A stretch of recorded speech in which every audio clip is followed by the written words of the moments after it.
Assalamualaikum warahmatullahi wabarakatuh. Kembali lagi di channel Hipnotis Indonesia, channelnya Hipnotis IH. Dengan saya Rahim dan saya Erwin. Dan kali ini kita akan membahas tentang gangguan bipolar, efek samping dan cara mengatasinya. Ini tentunya dengan cara hipnoterapi ya, dengan memanfaatkan ilmu hipnosis, hipnoterapi untuk mengatasi bipolar. Nah, kalau menurut saya ya, ini bipolar kan sesuatu yang terjadi yang tidak terkontrol ya. Menurut saya bukan bipolar.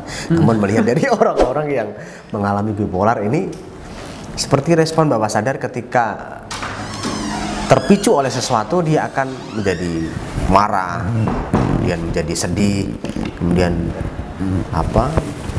depresi, stres gitu ya. Nah, efek sampingnya saya rasa ya ada. Efek sampingnya ya mengakibatkan tidak nyaman, tidak fokus, nggak sehat secara emosi, bahkan juga tidak sehat secara tubuh. Dan kita juga sering mengatasi hal ini.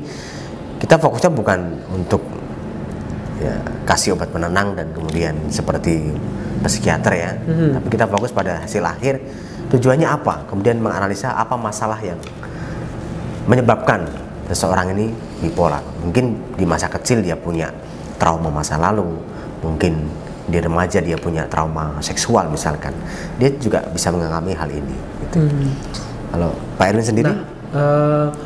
Kaitannya dengan gangguan bipolar ini ya juga sama seperti video-video yang lain. Misalnya ketika kita membahas tentang fobia ini dan segala macam, yang benar-benar harus diperhatikan itu adalah banyak orang yang mendiagnosa diri dia gitu ya, self proclaim gitu ya, mengproklamasi diri dia gitu bahwa dia itu punya keluhan bipolar, padahal yang terjadi terhadap diri dia itu belum tentu bipolar ya. Biasa saja gitu. Ada orang yang memang punya kemampuan untuk dalam hitungan beberapa saat itu bisa yang tadinya mungkin gembira jadi sedih dan sebagainya gitu. Cuman under control. Beda di bipolar itu kan tidak terkendali, tidak terkontrol gitu ya. Mungkin misalnya katakanlah aktor atau aktris kan butuh kemampuan semacam seperti itu. Mereka di belakang kamera tadinya ketawa-ketawa dan segala macam. Kemudian oke, kamera rolling action, itu kan butuh misalnya pas kejadian pengalihan sedih ya, pengalian perilaku itu kan bisa disebut aksi bipolar ya? dong. Tapi kan gejalanya mirip. Mirip. Cuman kan ada sebabnya. Sebabnya ini karena memang menjalani peran. Mungkin yang teater dan segala macam kan juga semacam seperti itu. Atau mungkin karena ya tuntutan pekerjaan ya. Atau mungkin yang memang punya kemampuan semacam seperti itu gitu loh, gampang banget atau yang sering nyebut labil semacam seperti itu gitu ya. Sekali lagi mendiagnosa diri dia labil gitu segala macam itu, tapi enggak segampang itu gitu loh. Terus kemudian oh saya bipolar, oh ini saya ini gitu. Karena nanti kalau semacam seperti itu ya, terus makin menjadi-jadi bipolarnya, nyari-nyari tentang bipolar gitu. Akhirnya ciri-cirinya dijalani oleh dia. Karena ini persis saya banget. Persis saya. Apa ya yang saya mengalami hal ini? Saya sering sedih, murung, depresi. Berarti saya bipolar. Lah, ketika saya mengidentiti diri gitu ya. Nonton kartun, ya kartun kan dia. Ya wajar lah, lucu. Akhirnya jadi bipolar beneran. Seringnya terjadi karena identitas diri sendiri ya. Dia menganggap bahwa saya memang banyak yang terjadi semacam seperti itu. Bukan karena selama ini yang datang ke saya semacam seperti itu. Udah langsung Pak, saya bipolar nih gitu langsung. Taunya dari mana? Ya soalnya saya baca di internet kayak gini, gejalanya persis seperti apa yang saya alami gitu. Bahkan ada yang diklaim oleh seorang psikiater, akhirnya dia percaya pada psikiater dan akhirnya terjadi bipolar beneran. Kemudian percaya sekali ya, tergantung pada mereka. Kemudian padahal ketemu cuman 2 menit misalnya. 2 menit ya. Wah, ini kamu ciri-ciri bipolar ini. Wah, akhirnya dia down. Akhirnya nggak bisa move on ya, nggak bisa semangat lagi dan ya begitu. Terus ini cara mengatasinya? Iya, misalnya dengan hipnoterapi ya tadi ya, kaitannya misalnya ada peristiwa traumatis yang menyebabkan semacam seperti itu, mungkin kita bisa memberikan pemahaman kembali tentang peristiwa traumatis yang mereka hadapi. Apakah bisa dimaafkan atau dengan cara tertentu, misalkan dilampiaskan ya, atau datangi orangnya dan minta maaf secara langsung.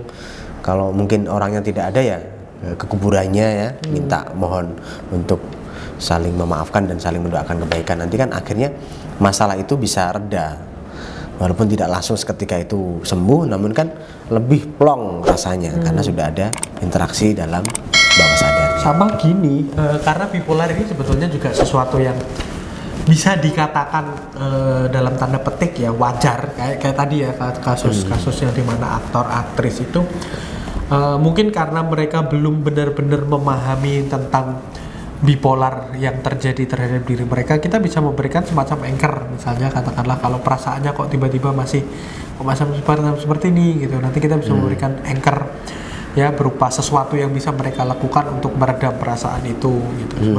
Untuk langsung bisa mendistraksi ya, jadi biar tidak terlalu dalam kesedihan gitu ya. Ada loh banyak orang yang mungkin yang sarjana-sarjana psikologi atau psikiater dan segala macam gitu ya, menganggap bipolar nggak bisa disembuhkan. Ya memang karena bipolar itu sesuatu yang wajar terjadi gitu loh, lumrah terjadi untuk konteks-konteks tertentu. Tapi kalau untuk konteks yang misalnya ambil contoh yang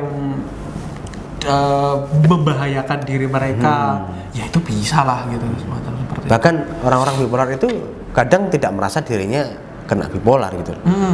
Kalau semacam seperti itu dan juga tidak membahayakan bagi diri mereka kan juga biasa-biasa aja. Alah, ngapain disembuhkan gitu. Berarti kalau untuk mengatasi kita sering menggunakan beberapa teknik hipnoterapi yang intinya fokus pada tujuan akhir. Kamunya ingin seperti apa? Tidak kemudian memperbesar masalahnya. Jadi kalau kamu ingin punya kontrol diri pada saat tiba-tiba nangis, tiba-tiba ketawa sendiri, ya, kita bikin namanya anchor ya, anchor perasaan di di masa lalu yang bahagia dikunci di dalam perasaan yang sedih. Jadi bisa enak gitu. Ya, begitu sih. Jadi banyak yang sering kok kaitannya dengan bipolar nggak bisa disembuhin. Ada yang kemarin rame homoseksual nggak bisa disembuhin gitu. Kalian ini Tuhan atau siapa sih gitu loh. Kalau emang orangnya mau ini, saya kok nggak berani sampai bilang. Saya juga di satu sisi juga nggak berani bilang ini 100% bakal sembuh dengan hipnoterapi, nggak juga yang semacam seperti itu gitu. Tapi kalau emang orangnya itu punya itikat keinginan kuat untuk sembuh, untuk berubah, ya kenapa kita ini sih mesti menghalang-halangi menghalang-halangi niatan baik mereka gitu. Seperti lebih baik kita kasih cara yang kita bisa dan juga kita juga sering ya ikhtiar lah ya semacam seperti itu. Walaupun ada memang beberapa pasien ada yang berhasil, ada yang tidak. Itu kalau saya pikir ya itu kalau saya pikir dari niat masing-masing. Kalau dia memang serius benar-benar dan mau melakukan intrusi kita ya pasti ada perbaikan. Tapi kalau menganggap ini hanya sebuah biar saya ada kegiatan untuk terapi lah, paling tidak saya pernah memperobatkan diri saya, berusaha untuk mengatasi agar lebih baik, biar nanti di akhirat ditanya malaikat kamu sudah berusaha berubah, sudah akhirnya nggak berubah-berubah karena tidak ada niat yang serius. Nah, ini juga terjadi di bipolar. Kalau memang itu anggapan dia ini biasa ya nggak sembuh. Tapi kalau memang ingin berubah, kita bisa analisa masalah-masalahnya dari trauma, mungkin ada trauma-trauma yang secara sadar tidak mereka sadari melekat di dalam pikirannya. Akhirnya setelah diterapi bisa membaik dan bisa punya kontrol ya ketika terjadi bipolar itu. Nah, terakhir dari saya sih nanti biasanya kalau video ini rame gitu akan banyak yang ini soto ini saya itu udah puluhan tahun bipolar, udah kesana kemari nggak bisa sembuh ini kesini belum. Nah itu atau yang gini sih kaitannya dengan bipolar ini, selama kalian punya mindset bahwasannya itu seumur hidup bakalan terjadi terhadap diri kalian, ya kita bisa apa gitu. itu akan menjadi kenyataan yang benar-benar kalian pegang teguh, bukan hanya diawali dari keyakinan terus kemudian menjadi kenyataan.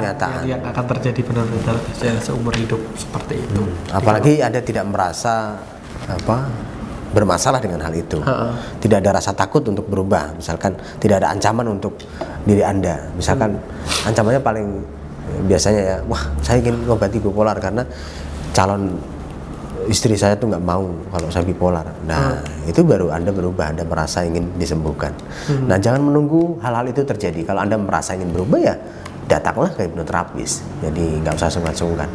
Nunggu nggak apa-apa sih. Nunggu nanti ada dari pihak keluarga itu kan support sangat penting juga. Iya. Cukup sih dari saya. Cukup ya? Iya. Saya rasa cukup pembahasan ini. Jika ada pertanyaan, silahkan komen di bawah video ini. Ada sanggahan, ada masukan, silahkan dari orang-orang yang pengalaman di sana yang suka menangani bipolar. Yuk berbagi bersama ya. Jangan lupa subscribe channel ini dan bunyikan lonceng. Dan saya tutup. Terima kasih. Assalamualaikum warahmatullahi wabarakatuh.